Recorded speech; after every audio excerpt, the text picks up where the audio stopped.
Applaudissez. Спасибо. Спасибо. Là, ça va marcher, camarades. Merci beaucoup. Merci beaucoup. Дорогие товарищи, друзья, передаю вам большой привет от Коммунистической партии Российской Федерации, от ее председателя Зюганова Геннадия Андреевича.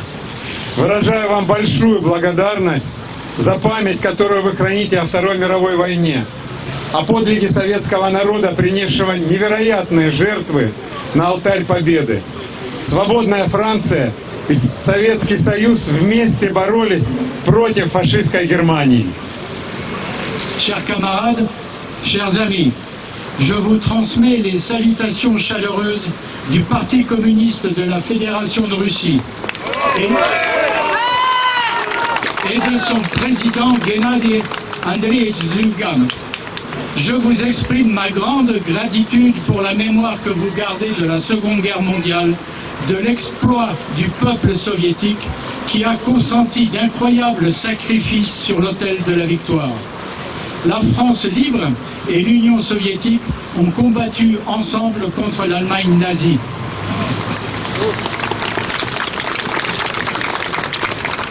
Нет ни одной семьи в Советском Союзе, которой бы не коснулась война. Наш с братом отец в возрасте 1 год вместе со своей 4-летней сестрой, жившие в селе в Запорожской области Украины, остались круглыми сиротами. Их отец, мой дед, ушел на фронт и пропал без вести на Курской дуге, а их мать расстрелял самолет во время полевых работ. Ей было 23 года. Не осталось даже фотографий. Il n'y a pas une seule famille en Union soviétique qui n'ait été touchée par la guerre. Ainsi, notre père, à mon frère et moi, âgé d'1 an et sa sœur de 4 ans, vivaient dans un village de la région de Zaporozhye en Ukraine lorsqu'ils sont devenus orphelins absolus. Leur père, mon grand-père, est parti pour le front et a été porté disparu sur le saillant de Koursk. Leur maman a été tuée par les tirs d'un avion lors des travaux de champ. Elle avait 23 ans. Il ne nous reste même pas une seule photo. Родной брат моей бабушки по материнской линии имел бронь от призыва в армию на Сталинградском тракторном заводе. Он отказался от нее и пошел воевать за Сталинград.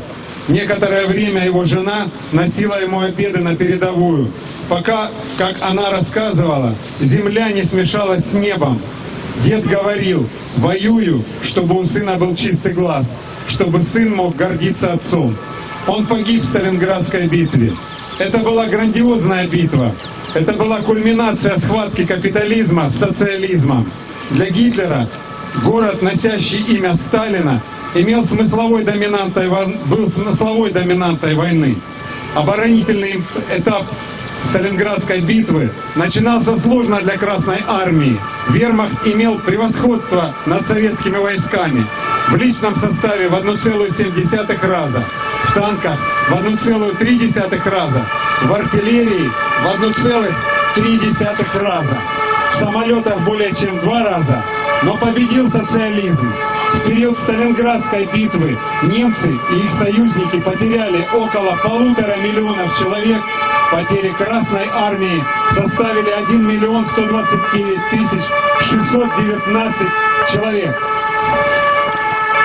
On va attendre que la colonie de vacances parte. Travaillant dans l'usine de tracteurs de Stalingrad, le frère de ma grand-mère maternelle bénéficiait d'un sursis d'appel aux armées. Il le refusa et alla se battre pour défendre Stalingrad. Les premiers temps, sa femme lui apportait son déjeuner sur le front, jusqu'à ce que, comme elle le disait, la terre ne se mêle au ciel. Le grand-père a dit: je combats pour que mon fils puisse me regarder droit dans les yeux, pour que mon fils puisse être fier de son père. Il est mort pendant la bataille de Stalingrad. C'était une bataille gigantesque. C'était le moment culminant du combat entre le capitalisme et le socialisme. Pour Hitler, La ville portant le nom de Staline devenait l'objectif dominant de la guerre. L'étape défensive de la bataille de Stalingrad avait commencé de façon pénible pour l'armée rouge.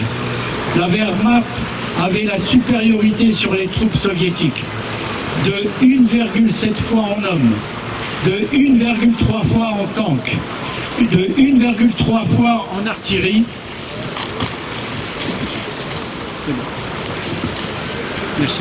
de plus de 2 fois en avion. Mais c'est le socialisme qui a gagné.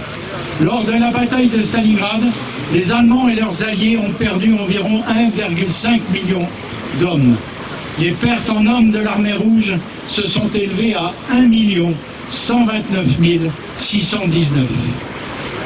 В знак уважения и вечной памяти советская власть построила самый грандиозный в мире мемориальный комплекс в Сталинграде – Мамаев-Курган. Бои за эту высоту продолжались 135 суток из 200 дней Сталинградской битвы. Склоны кургана были перепаханы бомбами, снарядами, минами. А после окончания боев здесь стали хоронить погибших со всего города. Главное значение Сталинградской битвы – перелом в ходе всей Второй мировой войны. En signe de respect et de mémoire éternelle, le pouvoir soviétique a construit à Stalingrad le complexe mémoriel le plus grandiose au monde, le Kurgan Mamaev. Les batailles pour cette hauteur ont duré 135 jours sur les 200 de la bataille de Stalingrad. Les pentes de la colline ont été labourées par les bombes, les obus et les mines. Et dès la fin des combats, c'est ici que l'on a commencé à ensevelir les morts de toute la ville. Le principal sens à donner à la bataille de Stalingrad, c'est le tournant décisif de toute la Seconde Guerre mondiale. Слово «Сталинград» стало синонимом победы. Битва на Волге вдохновляла миллионы людей в оккупированных странах на мощное сопротивление. В то время союзники СССР стали все больше задумываться о необходимости открытия Второго фронта в Европе. Лидеры двух стран, Шарль де Голль и Иосиф Виссарионович Сталин, осознавали историческую ответственность перед своими народами и были убеждены в необходимости тесного взаимодействия двух стран в этот сложный период. Думаю, это происходило неспроста, ведь наши страны показали пример планете, как строить народные государства. Это Парижская коммуна, которая продержалась 72 дня и была залита кровью силами буржуазии. Это Русская революция, которая продержалась около 70 лет и показала всему миру пример справедливой, счастливой и успешной жизни в братстве и сотрудничестве. Le mot Stalingrad est devenu synonyme de victoire. La bataille sur la Volga a inspiré des millions de personnes dans les pays occupés pour aller rejoindre une résistance puissante. Dans le même temps, les alliés de l'URSS commencèrent à réfléchir de plus en plus à la nécessité d'ouvrir un second front en Europe. Les dirigeants de nos deux pays, le général Charles de Gaulle et Joseph Vissarionovitch Staline, étaient conscients de la responsabilité historique devant leur peuple. Ils étaient convaincus de la nécessité d'une coopération étroite entre nos deux pays dans cette période difficile. Je pense que cela a pu se produire parce que nos pays avaient déjà démontré à toute la planète comment construire des États populaires. C'est la Commune de Paris qui a duré 72 jours et a été noyée dans le sang par les forces de la bourgeoisie. C'est la révolution russe qui a duré environ 70 ans et a montré au monde entier l'exemple d'une vie juste, heureuse et réussie dans la fraternité et la coopération.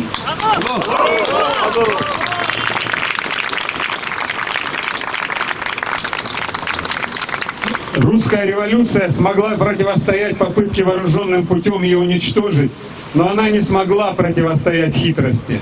На моих глазах разрушался Советский Союз. Я прекрасно помню, как мы с родителями пересекали границу России и Украины со скоростью 100 км в час. Потом появились блокпосты. Потом уже стало невозможным проехать через них без паспорта. Потом начали рваться связи политические, культурные, торговые. Разница во времени 2 часа. Высокие тарифы на телефонную связь и так далее. Потом начала развиваться взаимная озлобленность. Все это стало возможным с приходом капитализма на территорию Советского Союза. И если бы вы сказали жителю Советского Союза, что Россия воюет с Украиной, он бы спросил, против кого? Против кого воюют эти братские страны вместе? Социализм – это мир, капитализм – это война. La révolution russe a pu résister à une tentative de destruction par les armes, mais elle n'a pas pu résister à la ruse.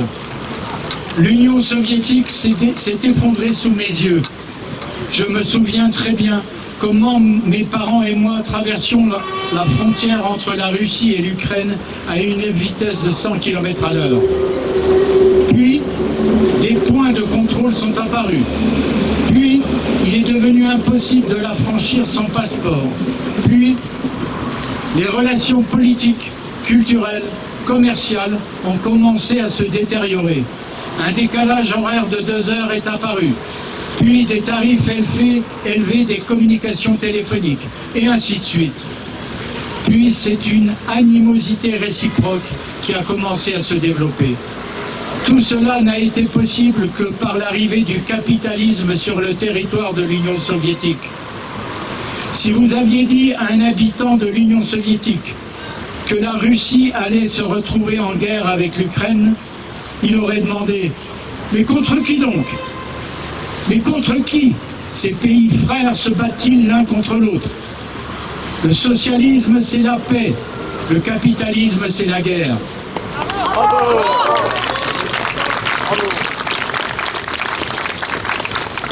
Кто из действующих мировых лидеров призывает к миру? Си Цзиньпинь, лидер коммунистического Китая. Мы с вами должны сделать все, чтобы установить мир на нашей планете. Мы с вами должны сделать все, чтобы войны на Земле не повторились. Социализм должен стать факелом, зажигающим в сердцах людей непреодолимую веру и энергию. Да здравствует солидарность коммунистических, социалистических, рабочих партий, трудящихся, воюющих и не воюющих стран. Эта солидарность – залог мира на планете Земля. Qui parmi les dirigeants actuels du monde appelle à la paix? C'est Xi Jinping, le leader de la Chine communiste. Vous et moi devons tout faire pour établir la paix sur notre planète. Vous et moi devons tout faire pour que les guerres sur la Terre ne se reproduisent jamais plus. Le socialisme doit devenir un flambeau qui allume une conviction et une énergie irrésistible dans le cœur des gens. Vive la solidarité des partis communistes, socialistes, ouvriers, des travailleurs des pays belligérants et non belligérants. Cette solidarité est la clé de la paix dans le monde. Je vous remercie. Merci beaucoup.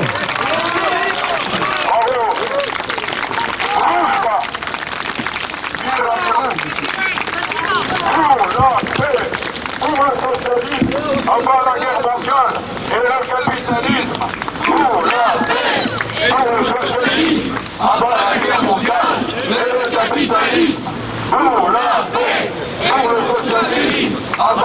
mondiale et le capitalisme, pour la paix, pour le socialisme. Avant la guerre mondiale et le capitalisme.